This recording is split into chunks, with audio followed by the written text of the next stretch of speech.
ताज्या आणि सुपरफास्ट बातम्या पाहण्यासाठी स्वराज्य न्यूज मराठीला सबस्क्राइब करा आणि बेल बटन प्रेस करा।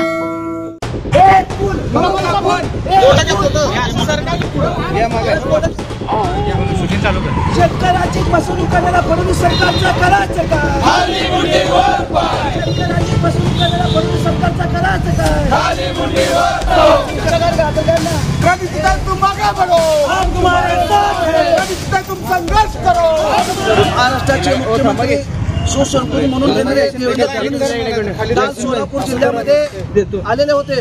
काल आपल्याला माहित असेल त्यांनी काल खासदार प्रणिता शिंदे यांच्यावर टीका केली।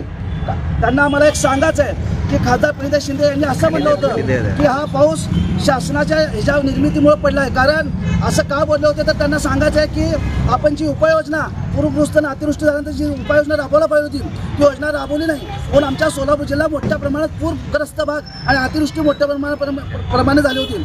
आणि काल आम्हाला सांगायचं काल या विविध घोषणा या देवेंद्र फडणवीस साहेबांनी काल या जिल्ह्यामध्ये करून गेलेल्या आहे। काल त्यांनी सांगितलं की 32,000 कोटीचा पॅकेज मी महाराष्ट्राला दिलेला आहे। त्या 32,000 कोटीमध्ये तुम्हाला सांगतो 10,000 कोटी रस्त्याला दिलेले आहेत आणि 17,000 कोटी रुपये विम्याचे आहेत आणि 6,000 कोटी हे फक्त केंद्र शासनाचे आहेत। त्यांनी एक प्रकारे या शेतकऱ्यांची फसवणूक केली आहे। शेतकऱ्यांना भोपळा देण्याचं काम या फडणवीस सरकारने केलं आहे। आम्ही हेक्टरी 50,000 रुपये शेतकऱ्यांना द्यावे म्हणून आम्ही मागत होतो, परंतु हे तुटपुंजी सरकार फक्त 3 आणि 4,000 रुपये हे सरकार आम्हाला देत आहे। त्यामुळे आज आम्ही भाजप कार्यालयासमोर हा भोपळा आहे, भोपळा हा भाजप कार्यालयासमोर फोडून आम्ही एक प्रकारे त्यांचा निषेध करणार आहे। आणि आमच्या खासदार प्रणिता शिंदे हे बांधावर जाऊन एक प्रकारे शेतकऱ्यांचा आवाज उठवण्याचा प्रयत्न करत होते।